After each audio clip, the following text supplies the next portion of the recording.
नमस्कार बच्चों, कैसे हैं आप सब। उम्मीद करता हूं आप सब मस्त होंगे।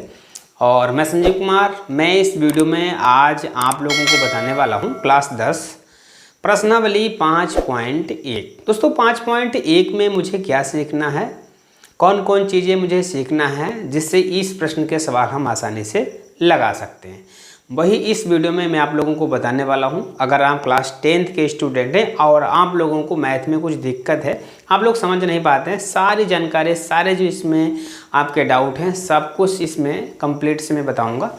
देखिए, समांतर श्रेणी के बारे में अगर सीखना है तो देखिए ये हमारा पहला सवाल है। ये हमारा पहला सवाल दिया समांतर श्रेणी में, जो हमारा प्रश्नावली 5.1 दिया, इसका पहला सवाल है। ये थ्योरिकल है, लेकिन इसको हमें पहले नहीं समझना है। पहले मुझे ये बताना है कि समांतर श्रेणी क्या होता है और इसमें कौन कौन चीज़ों को किस नाम से पुकारते हैं। बिल्कुल बेसिक से आपको इस वीडियो में बताने वाला हूँ, ठीक है। समांतर श्रेणी होता क्या है, समांतर श्रेणी का मतलब क्या है, सबसे पहले वो आपको सीखना पड़ेगा। समांतर श्रेणी का मतलब क्या है वो आपको सीखना है बच्चों। समांतर श्रेणी का मतलब होता है समान अंतर। मेरे पास अगर कोई श्रेणी दी है, ठीक है, मेरे पास कोई पद दिए हैं, जैसे मेरे पास दिया है 2 है,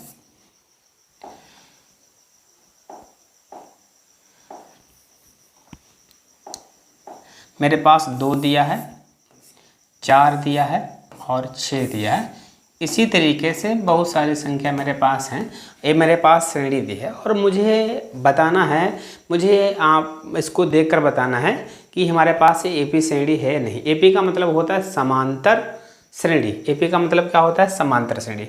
बच्चों इसमें पद कितने हैं, कहेंगे एक पद हमारा ए हुआ, ये दूसरा हुआ, ये तीसरा। इसमें 3 पद हैं और इसी तरीके से इनमें क्रम चलता रहेगा, ठीक है। तो शुरू वाले पद को हम A1 से लिखेंगे। कहाँ से लिखेंगे, जो पहले पद होता है, शुरू वाला जो पद होता है उसे हम A1 से लिख दो, या इसे हम A से लिखेंगे। क्या कहेंगे, इसे A से कहेंगे, ठीक है। हिंदी में इसे हम प्रथम पद कहते हैं। क्या कहते हैं बच्चों, प्रथम पद। आपसे कह दिया जाए जो श्रेणी में, समांतर श्रेणी में शुरू में लिखा होता है उसे A1 से भी लिख सकते हैं, खाली A से लिख सकते हैं, या उसे हिंदी में प्रथम पद भी कहते हैं, ठीक है। अगर कहीं प्रथम पद लिख के आ जाए तो हम जानेंगे इसमें A1 का मान दिया है, अर्थात A का मान दिया है, ठीक है। तो आपको A1 का मान, जो दूसरा पद है उसे हम A2 से कहेंगे। कहाँ से कहेंगे, A2 से। प्रथम पद का मान इसमें 2 है, ठीक है। और यहाँ A2 मतलब दूसरा पद है वो A2 है, उसका मान कितना है 4।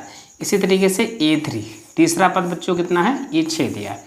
इस श्रेणी में मेरे पास 3 पद दिए हैं, लेकिन मुझे ये बताना है कि एपी श्रेणी है या नहीं है। तो बताने के लिए मुझे क्या करना है, तो इसके लिए बच्चों मुझे क्या करना होता है, अगले पद में से दिया A1 के बाद में A2 आया, तो भैया अगला पद क्या है, इसमें शुरू वाला पद A1 और बाद वाला पद A2, मतलब इस वाले पद के बाद में A वाला आया, तो इसका अगला पद हमारा A वाला है। मतलब अगर हम क्या करेंगे, D निकालेंगे। D माना होता है सार्वांतर, मतलब इनका अंतर निकालना। अगले वाले पद में से पिछले वाले पद को घटा देंगे। अगला वाला पद बच्चों क्या होता है, A2 है। A2 में से अगर हम पहले क्या घटाएंगे, A1, ठीक। घटा के देखते हैं, इस जो घटाना होता है, अंतर होता है, उसी को हम D से डिनोट करते हैं। कहाँ से लिखते हैं, D से। और हिंदी में इसे सार्वांतर कहते हैं। क्या कहते हैं, सार्वांतर, ठीक है। तो D हमारा होता है, कैसे निकालेंगे, A2 का मान इसमें कितना दिया, 4।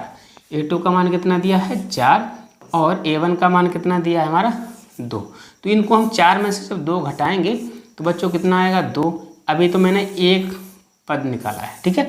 अभी सार्वांतर अभी हमने एक बार निकाला अगले वाले पद में से। अब इसके बाद में हम क्या करेंगे, 4 का अगला पद कौन सा है, 6। तो हम भाई फिर से देखते हैं, 6 में से हम क्या करेंगे, ये तीसरा पद है ना, तीसरे पद में से अगर हम दूसरा पद, क्योंकि दूसरे वाले का अगला पद क्या है, तीसरा पद, उसमें से मुझे घटाना है।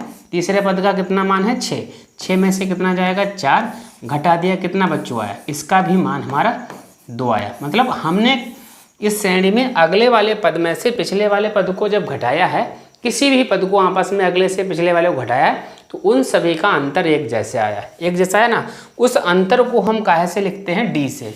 अंतर को D से लिखते हैं। इसे हिंदी में हम क्या कहते हैं, सार्वांतर। क्या कहते हैं, सार्वांतर, ठीक है। सार्वांतर होता है, इसे हम चाहें D से लिखेंगे। अगर सार्वांतर सभी बराबर आता है, मेरे पास जितने पद दिए हैं उनको आपस में जब घटाते हैं, अगले वाले पद में से पिछले वाले पद को जब घटाते हैं, अगर उसका अंतर एक जैसा आता है, तो हम कह सकते हैं ये मेरे पास जो श्रेणी दी है कहेंगे ये हमारे समांतर श्रेणी है। कैसी है बच्चों?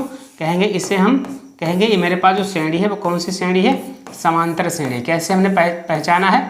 मैंने कहा है कि अगले वाले पद में से पिछले वाले पद को घटा दिया और जो अंतर आता है उसे डी से लिखते हैं और डी को ही हिंदी में हम सार्वांतर कहते हैं। जिसमें अंतर एक जैसा होता है उसे हम उसे क्या कहते हैं? एपी श्रेणी कहते हैं, अर्थात हम उसे समांतर श्रेणी कहते हैं। क्या कहते हैं? समांतर श्रेणी कहते हैं। जिस श्रेणी में अंतर एक जैसा आता है उसे हम समांतर श्रेणी कहते हैं। ठीक है। समांतर श्रेणी में प्रथम पद को कैसे लिखा जाता है? कहेंगे प्रथम पद को A1 से भी लिखा जाता है, ए से लिखा जाता है, हिंदी में इसे प्रथम पद कहते हैं। ठीक है, इतना समझ में आ गया। तो सार्वधातुक क्या होता है? सार्वधातुक हम कैसे निकालेंगे? अगले वाले पद में से पिछले वाले पद को घटा देंगे, जो भी अंतर आएगा वो हमारा सार्वधातुक निकल के आ जाएगा। ठीक है, तो हमारा ये बेसिक हुआ। कहेंगे हम पढ़ रहे हैं भैया, हमको पढ़ना है इसमें समांतर श्रेणी। तो समांतर श्रेणी में पहले पद को A1 से, दूसरे पद को A2 से, तीसरे पद को A3 से, जैसे जैसे पद बढ़ते जाएंगे उनके नाम हम लिखते जाएंगे। ठीक है, और इसका अंतर मुझे निकालना पड़ता है, जिसको हम क्या कहते हैं? क्या कहेंगे बच्चों? उसे कहते हैं हम सार्वधातुक। कहेंगे इसमें n क्या होता है? संख्या। इसमें इस श्रेणी में कितनी संख्याएं दी हैं? n कितना है? 1 2 3। इसमें 3 संख्या हैं। तो n मतलब n का मतलब होता है पदों की संख्या। n को हम कहते हैं पदों की संख्या। इसमें कितने पद लिखे हैं? 3 लिखे हैं। तो इसमें जो n होता है वो कितना है बच्चों?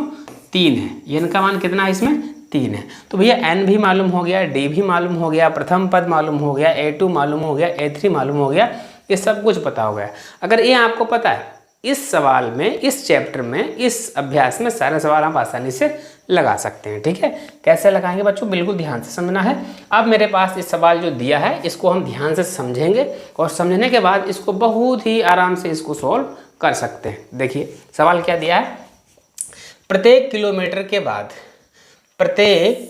के बाद टैक्सी का किराया, जबकि प्रथम किलोमीटर के लिए किराया 15 रुपया है और प्रत्येक अतिरिक्त किलोमीटर के लिए किराया कितना है?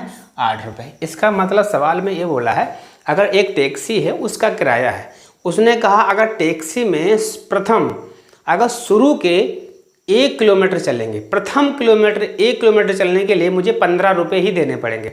टैक्सी में अगर तुम्हें जाना है, जैसे ही टैक्सी शुरू करेगी पहले ही किलोमीटर में, जो पहला किलोमीटर है उसके लिए उसे हमें 15 रुपये देने पड़ेंगे।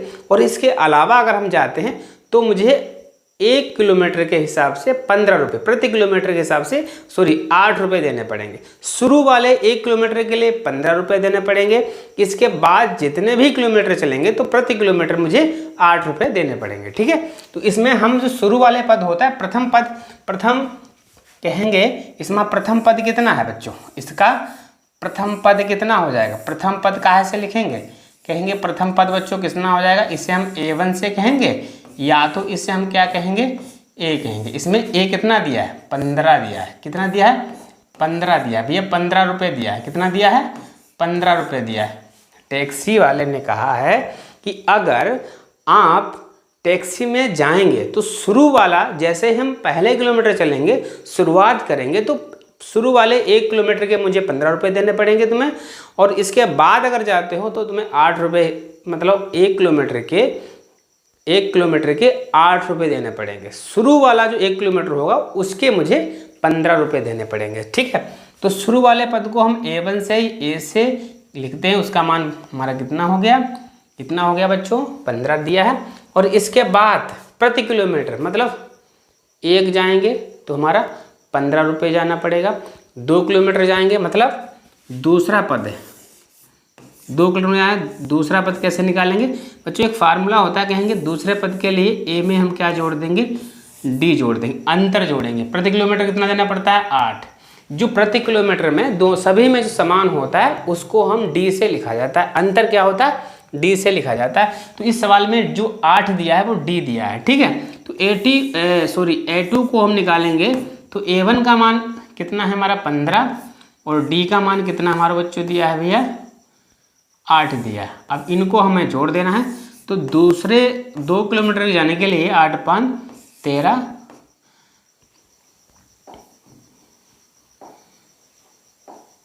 23 रुपये मुझे देने पड़ेंगे। कितने रुपये देने पड़ेंगे? 2 किलोमीटर जाएंगे तो मुझे 23 रुपये देने पड़ेंगे, 1 किलोमीटर जाएंगे तो मुझे 15 रुपये देने पड़ेंगे। अब हमें 3 किलोमीटर जाना है, 3 किलोमीटर, कितना, 3 किलोमीटर जाना है, 3 किलोमीटर जाना है। तो 3 के लिए हम क्या लिखेंगे बच्चों, A3 लिखेंगे। क्या लिखेंगे, A3 निकालने के लिए क्या करेंगे हम A2 में कितना जोड़ देंगे, D जोड़ देंगे, अंतर A3 कितना हो जाएगा बच्चों, A2 का मान मैंने अभी निकाला है 23 था, 23 लिख देंगे, और D का मान कितना है 8 है, जोड़ देंगे, कितना हो जाएगा 3 किलोमीटर के लिए 8 9 10 11 और 3 1 2 1 3, 31 रुपये देने पड़ेंगे। तो भैया ये तो हमारा AP श्रेणी हो गया, क्योंकि इनमें अंतर एक जैसा होता है। अब यह AP श्रेणी मेरे पास है, लेकिन क्यों है इसे बताना है, प्रूफ भी करना है मुझे। कहा जो मैंने संबंध बताया क्या AP श्रेणी है, अगर AP श्रेणी है तो इसे बताओ क्यों AP श्रेणी है, तो क्यों AP श्रेणी है इसके लिए मुझे क्या कर देना है, तो आपको बताना है सभी में D निकालना है। D कैसे निकलता है, कहेंगे हम अगले वाले पद में से पिछला वाला पद घटा देंगे, मतलब D निकालेंगे, A2 में से A1 घटा देंगे, और दूसरा क्या हो जाएगा, A3 में से कितना घटा देंगे, दूसरे वाले का अगला पद क्या हो, तीसरा, तीसरे में से A3 में से A2 घटा देंगे। अगर इन सभी का अंतर एक जैसा आता है, हम पहचान जाएंगे कि भैया ये हमारा AP श्रेणी है। ठीक है, तो हम आसानी से बता सकते हैं ना। ठीक है, अब मुझे क्या कर देना है, इसको यहाँ, ठीक है, इसको यहाँ लिख देंगे, कहेंगे भाई A2 इधर करते हैं, हम क्या करेंगे D निकालेंगे। A2 का मान बच्चों कितना दिया है, A2 का मान 23 दिया है, 23 लिखेंगे, 23 में से कितना घटाएंगे, A1 मतलब 15, तो भैया 23 में से 15 जाएंगे तो बच्चों 8 बचेंगे, कितना बचेगा 8 आ गया। ठीक, अब हम A3 में से A2 घटाएंगे तो A3 का मान 31 है, 31 में से हमारा 23 जाएगा और तब भी मेरा 8 बचेगा। कहेंगे इन सभी का अंतर एक जैसा है, इन सभी का अंतर एक जैसा है, और मेरे पास जो सवाल दिया है तो ये हमारा समांतर श्रेणी का है। तो इस तरीके से इस प्रश्न को आप आसानी से सॉल्व कर सकते हैं। उम्मीद करता हूँ वीडियो आपको पसंद ही है। अगर वीडियो पसंद आए तो वीडियो को लाइक करना, शेयर करना। अगर आप मेरे चैनल पर नए हैं, चैनल को सब्सक्राइब जरूर कर देना। ठीक है बच्चों, धन्यवाद।